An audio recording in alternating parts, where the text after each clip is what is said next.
الرحمن الرحيم الحمد لله وكفى وسلام على عباده الذين اصطفى أما بعد أعوذ بالله من الشيطان الرجيم بسم الله الرحمن الرحيم وإما تعرضن عنهم ابتغاء رحمة من ربك ترجوها فقل لهم قولا ميسورا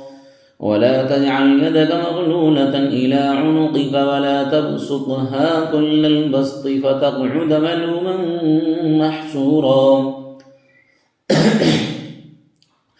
إن ربك يبسط الرزق لمن يشاء ويقدر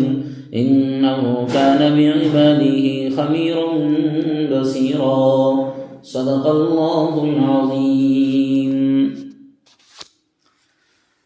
محترم حاضرین، معزز سامعین،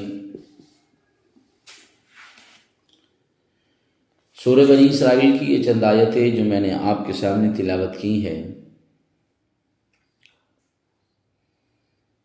ان آیتوں میں اللہ رب العزت والجلال نے ان احکام کا تذکرہ کیا ہے کہ جو احکام کرنے سے انسان کی آخرت سنور جاتی ہے، دنیا میں بھی نکھار پیدا ہوتا ہے اور آخرت میں بھی نکھار پیدا ہو جاتا ہے۔ ماقبل کی آیات میں یہ مضمون بیان کیا تھا کہ رشتہ داروں کے حقوق ادا کیے جائیں، مالی اور غیر مالی دونوں طرح سے تعاون ضروری ہے۔ بعض عمومی اور عام مسلمانوں کے حقوق کا تذکرہ بھی تھا کہ جو عام مسلمان غربا، مساکین، نادار، یتامہ ہیں تو ان کا خیال کیا جائے۔ خاندان میں اگر کوئی غریب ہے اور ایک خاندان میں صاحب ثروت، صاحب حیثیت ہے تو ان کے اوپر ضروری ہے کہ وہ ان کے حقوق ادا کرے، بلکہ رشتہ داروں کے تو لازم اور واجب کے درجے میں ہیں۔ اسی لیے اللہ تبارک و تعالیٰ نے رشتہ دار کا ذکر کر کے حقہ کا لفظ ذکر فرمایا، وآت ذی القربى حقہ۔ آج کی آیت میں اللہ تبارک و تعالیٰ نے ایک اصول اور ضابطہ بیان کیا ہے، اور وہ یہ ہے کہ اگر کوئی سائل آپ کے دروازے پر آتا ہے، آپ سے اللہ کا واسطہ دے کر سوال کرتا ہے، اور اس وقت آپ کے پاس کوئی انتظام نہیں ہے تو آپ اس کو جھڑکو نہ، آپ اس کو برا نہ کہو، آپ اپنے ماتھے پر شکن لے کر نہ آؤ، آپ اس کو منع غلط انداز میں نہ کرو۔ قرآن کریم اس کو بیان کرتا ہے وَإِمَّا تُعْرِضَنَّ عَنْهُمُ ابْتِغَاءَ رَحْمَةٍ مِّن رَّبِّكَ تَرْجُوهَا فَقُل لَّهُمْ قَوْلًا مَّيْسُورًا، کہ اے اگر اپنے رب کی طرف سے جس رزق آنے کی امید ہو اس کے انتظار میں تجھ کو ان سے پہلو طئی کرنا پڑے تو ان سے نرمی کی بات کہہ دینا، تو ان سے نرمی کی بات کہنا، وَلَا تَجْعَلْ يَدَكَ مَغْلُولَةً إِلَىٰ عُنُقِكَ وَلَا تَبْسُطْهَا كُلَّ الْبَسْطِ فَتَقْعُدَ مَلُومًا مَّحْسُورًا۔ دیکھیے عزیزوں، یہ 3-4 آیتیں ہیں، ان میں 3 باتیں ہیں جو میں آپ کو سمجھانا چاہتا ہوں۔ یہ کیسے اصول ہیں قرآن کریم کے کہ یقیناً اگر انسان ان اصول پر، احکامات پر عمل کر لے تو انسان کی آخرت تو سنورے گی ہی، دنیا بھی ہی سنور جائے گی، لیکن شرط ہے آدمی اخلاص کے ساتھ اللہ کے کلام کو توجہ کے ساتھ سنے، عمل کی نیت سے سنے۔ یعنی اس کو یوں بھی سمجھا جا سکتا ہے اگر کسی کے پاس رشتہ داروں کو اور حاجت مندوں کو دینے کا انتظام نہ ہو، بھائی بعض رشتہ دار اور احباب وہ ہیں جو غریب ہیں، نادار ہیں، حاجت مند ہیں، لیکن ایک صاحب کے پاس میں مثلا اس کے پاس مال و دولت کی فراوانی ہے لیکن وقتی طور پر ختم ہے، وہ بھی گویا کہ نادار بنا ہوا ہے۔ تو اب اگر اس کے پاس میں کوئی رشتہ دار آ جائے کچھ مال لینے کے لیے تو یہ کیا کرے، کس طرح اس کو جواب دے، کیا یہ اپنا رویہ اختیار کرے؟ تو اللہ تبارک و تعالیٰ اس کو ارشاد فرماتے ہیں کہ اگر تو ان لوگوں سے پہلو طئی کرے، اگر تو ان لوگوں سے پہلو طئی کرنے کی یعنی حاجت مندوں، غریبوں، رشتہ داروں کو مانگنے پر فوراً نہ دے سکے، فوراً مطالبے پر نہ دے سکے، اللہ کی اس رزق کے انتظار میں جس کی تجھے امید ہے، تجھے یقین ہے کہ میرے پاس مال و دولت میں نے جو ہے اپنا کاروبار میں لگا رکھا ہے، اس کا اس کی قیمت میرے پاس آ جائے گی، یا فلاں وقت میں میرے پاس کوئی مال کہیں سے آ جائے گا۔ انسان کو اپنے انتظام سب رہتا ہے، یعنی بخیلی کی وجہ سے نہیں بلکہ ناداری کی وجہ سے تو نہیں دے سکتا ہے، وقتی طور پر تیرے پاس نہیں ہے تو ان سے نرم بات کہے، کوئی کڑوا اور کوئی دل شکن جواب اور کوئی ان کے دل کو توڑنے والا، ان کے دل آزاری کا کوئی جملہ ہرگز مت بول، ہرگز ایسا جواب نہ دے، بلکہ یہ کہیں کہ ابھی انتظام نہیں، جب اللہ رب العزت والجلال ہم کو دیں گے تو ہم تمہاری ضرور خدمت کریں گے۔ اور مفسرین فرماتے ہیں، صاحب ہدایت القرآن نے یہ بات نقل کی ہے اور یہ بات کہتے ہیں کہ نرم بات کہنے کا حکم اس لیے ہے، اللہ تبارک و تعالیٰ جزائے خیر دے حضرت مفتی صاحب کو کہ اتنی قیمتی بات لکھتے ہیں کہ نرم بات کہنے کا حکم اس لیے ہے کہ حاجت مندوں اور مجبور انسانوں کا دل تو ویسے ہی ٹوٹا ہوا ہوتا ہے، وہ بیچارے مارے ہوئے ہوتے ہیں، اگر ان سے کوئی دل خراش بات کہی، کوئی دل شکن جواب دیا اور کوئی ان کو کڑوی بات کہہ دی تو زخم پر نمک پاشی ہوگی اور ان کا زخم اور ہرا ہو جائے گا، ان کے دل پر اور پریشانی ہوگی۔ تو اسی لیے حضرت مفتی صاحب فرماتے ہیں کہ میٹھے لہجے میں معذرت کی جائے، اپنی زبان کا بول میٹھا پیش کیا جائے تو وہ دل پر زیادہ بوجھ محسوس نہیں کریں گے۔ اگر آپ اپنی زبان سے کوئی غلط استعمال کریں گے، ان کو کڑوا جواب دیں گے تو ان کی دل آزاری ہوگی۔ اور آج معاشرے میں یہ بات کثرت سے پائی جاتی ہے، سائل دروازے پر آیا، اس کو جھڑک دیا، برا کہہ دیا، بعض تو گالی تک دے دیتے ہیں، بعض اپنی زبان گندی کر دیتے ہیں۔ میری درخواست یہ ہے ایسے لوگوں سے عزیزوں کہ جو سائل کو جھڑکتے ہیں ہرگز نہ جھڑکو، اللہ کا واسطہ دے کر مطالبہ کر رہا ہے۔ ہاں یہ بات ہے کہ بہت سارے نے اپنے کاروبار بنایا ہے، مانگنے کا آتے ہیں تو سوال کرتے ہیں آپ میں سے بہت سارے حضرات کہ جی پھر کیا کرا جائے؟ بھئی اگر آپ کے پاس میں کچھ ہے تو کم سے کم درجے کا دے دیے جائے، نہیں ہے تو نرم بات کہہ دیا جائے کہ بھئی ہمارے پاس نہیں ہے اور انشاءاللہ جب ہمارے پاس انتظام ہوگا ہم آپ کی ضرورت پوری کر دیں گے۔ یا اور بہت سارے طرق ہیں کہ ہم آپ کی تحقیق کر لیں، پہلے آپ کہاں سے آئے ہیں، کس جگہ سے آئے ہیں اور کہاں رہتے ہیں، تھوڑی تحقیق کے بعد ہو سکتا ہے کہ واقعیتاً ضرورت مند ہے، واقعیتاً حاجت مند ہے، مستحق ہے، تو پھر ہم دے دیں گے اس کو۔ تو ایک بات تو اس میں اللہ تبارک و تعالیٰ نے ارشاد فرمائی وَإِمَّا تُعْرِضَنَّ عَنْهُمُ ابْتِغَاءَ رَحْمَةٍ مِّن رَّبِّكَ تَرْجُوهَا فَقُل لَّهُمْ قَوْلًا مَّيْسُورًا، اور اگر اپنے رب کی طرف سے جس رزق کی آنے کی امید ہو اس کے انتظار میں تجھ کو ان سے پہلو طئی کرنا پڑے، یعنی تو ان کو نہ دے سکے تو ان سے نرمی کی بات کہہ دینا۔ وَلَا تَجْعَلْ يَدَكَ مَغْلُولَةً إِلَىٰ عُنُقِكَ وَلَا تَبْسُطْهَا كُلَّ الْبَسْطِ فَتَقْعُدَ مَلُومًا مَّحْسُورًا۔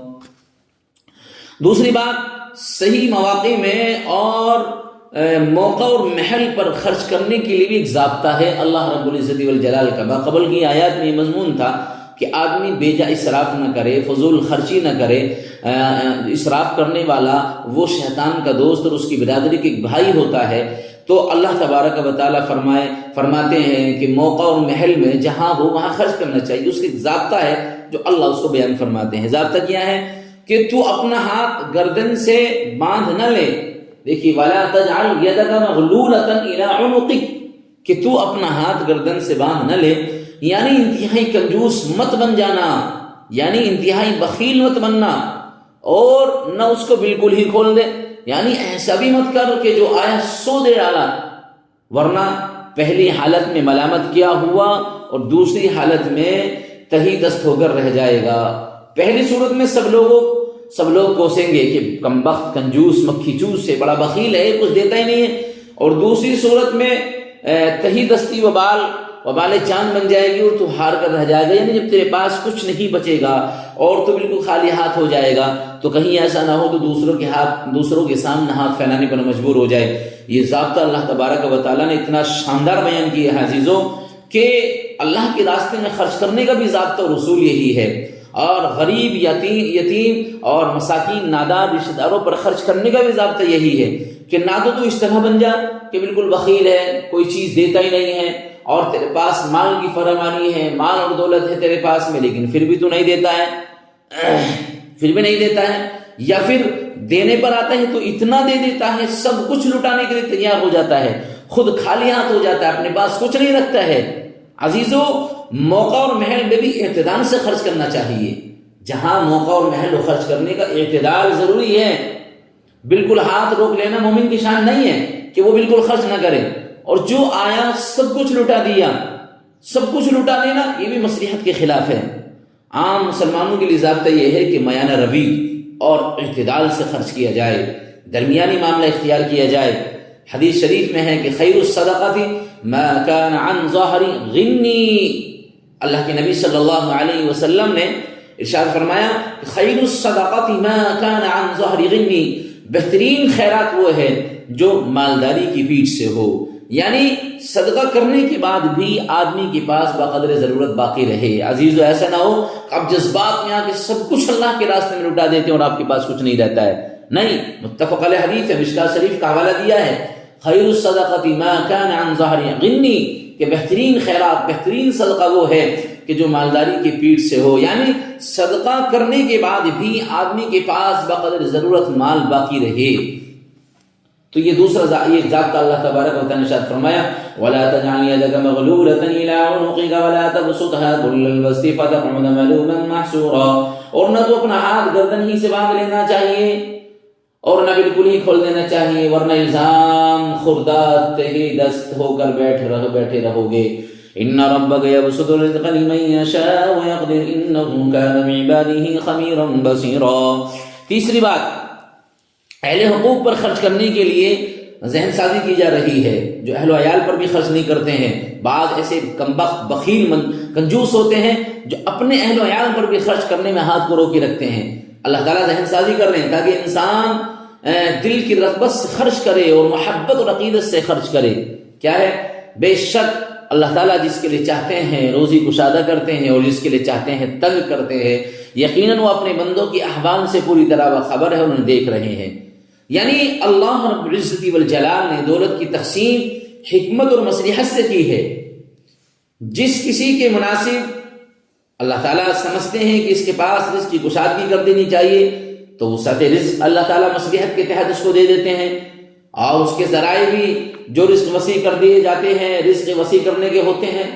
وہ بھی اس کے لیے ذرائع پیش کر دیے جاتے ہیں۔ اور جس کے لیے اس کے برعکس مصلحت ہوتی ہے،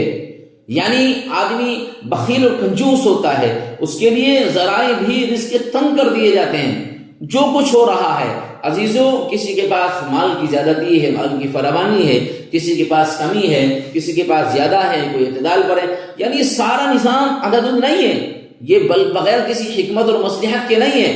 بلکہ اللہ تبارک و تعالیٰ کی حکمت اور مصلحت کے مطابق ہو رہا ہے سارا ضابطہ۔ اس آیت میں خرچ کرنے کا ذہن بنایا گیا ہے کہ لوگوں سے کہا جایا ہے کہ اللہ رب العزت والجلال نے اپنی حکمت بالغہ سے تمہیں رزق دیا ہے، تمہارے پاس 4 پیسے جمع ہیں اور تم کھاتے پیتے ہو، اور تمہارے اعزاء اور دیگر اہل حاجات تمہارے جو ہے دست نگر ہیں، اور وہ بیچارے حاجت مند ہیں، پریشان ہیں۔ سوچو تمہارے پاس اگر مال و دولت ہے، اللہ نے تمہارے پاس مال کی کشادگی کر رکھی ہے، تو تمہیں سوچنا چاہیے۔ یہ نقشہ الٹا بھی ہو سکتا تھا کہ تم نادار ہوتے وہ مالدار ہو جاتے، جو حاجت مند ہیں وہ مالدار ہو جاتے اور تم حاجت مند ہو جاتے، پھر تم کیسی للچائی ہوئی نظروں سے ان کی خوشحالی دیکھتے، ہوتا ہے نا۔ اور یہ بات بھی نہ بھولو کہ آئندہ بھی احوال بدل سکتے ہیں، آئندہ بھی احوال بدل سکتے ہیں کہ وہ مالدار اور تم حاجت مند ہو جاؤ، فلاکت زدہ ہو سکتے ہو۔ بس آج اللہ جل شانہ تم پر جو نعمت کی ہے، اللہ نے تمہارے پر جو نعمت عطا کی ہے، اس کی قدر کرو، اس میں حقداروں کے حق ادا کرو، اور اس سے پہلے کہ پھانسا پلٹ جائے، اس سے پہلے کہ معاملہ الٹا ہو جائے، کہ نقشہ الٹا ہو جائے، تم پر روزی تنگ ہو جائے، کہیں ایسا نہ ہو یہ سارا معاملہ آ جائے، بلکہ تم اپنے دل کو گشادہ کرو اور حاجت مندوں کو مال خرچ کرو، اپنے اہل و عیال پر مال کو خوب خرچ کیا کرو، محبت کے ساتھ میں بخل کرنا اور کنجوسی کرنا یہ ایمان والے کی شان نہیں ہے۔ کہتے ہیں صاحب ہدایت القرآن کی دولت ڈھلتی چھاؤں ہے، کہتے ہیں کہ دولت ڈھلتی چھاؤں ہے، آج ادھر تو کل ادھر ہے، خوش نصیب ہے وہ جو اس نعمت سے بر وقت فائدہ اٹھا لے۔ ان ربک یبسط الرزق لمن یشاء ویقدر انہ کان بعبادہ خبیرا بصیرا۔ تو عزیزو ترجمہ ایک بار سن لیں۔ وَإِمَّا تُعْرِضَنَّ عَنْهُمُ ابْتِغَاءَ رَحْمَةٍ مِّن رَّبِّكَ تَرْجُوهَا فَقُل لَّهُمْ قَوْلًا مَّيْسُورًا، اور اگر اپنے رب کی طرف سے جس رزق آنے کی امید ہو اس کے انتظار میں تجھ کو ان سے پہلو تعین کرنا پڑے تو ان سے نرمی کی بات کہہ دینا۔ ولا تجعل يدك مغلولة إلى عنقك ولا تبسطها كل البسط فتقعد ملوما محسورا، اور نہ تو اپنا ہاتھ گردن ہی سے باندھ لینا، یعنی بخل مت کرنا، بخیل بھی مت بن جانا، باندھ لینا چاہیے، اور نہ بالکل ہی کھول دینا چاہیے، یعنی مال کی فراوانی اتنی بھی تیرے پاس میں ہو اور پھر تو سارے مال کو خرچ کر دے، ایسا بھی نہیں ہونا چاہیے، کہیں ایسا نہ ہو پھر تو تنگ دست ہو کر بیٹھا رہے۔ ان ربک یبسط الرزق لمن یشاء ویقدر انہ کان بعباده خبیرا بصیرا، بلا شبہ تیرا رب جس کو چاہتا ہے زیادہ رزق دیتا ہے اور وہی تنگی کر دیتا ہے، بے شک وہ اپنے بندوں کے اعمال کو، اپنے بندوں کو خوب جانتا ہے، اپنے بندوں کو خوب دیکھتا ہے۔ اللہ تعالیٰ عمل کی توفیق عطا فرمائے، اللہ ہمیں ان باتوں پر دل سے ماننے کی توفیق نصیب فرمائے۔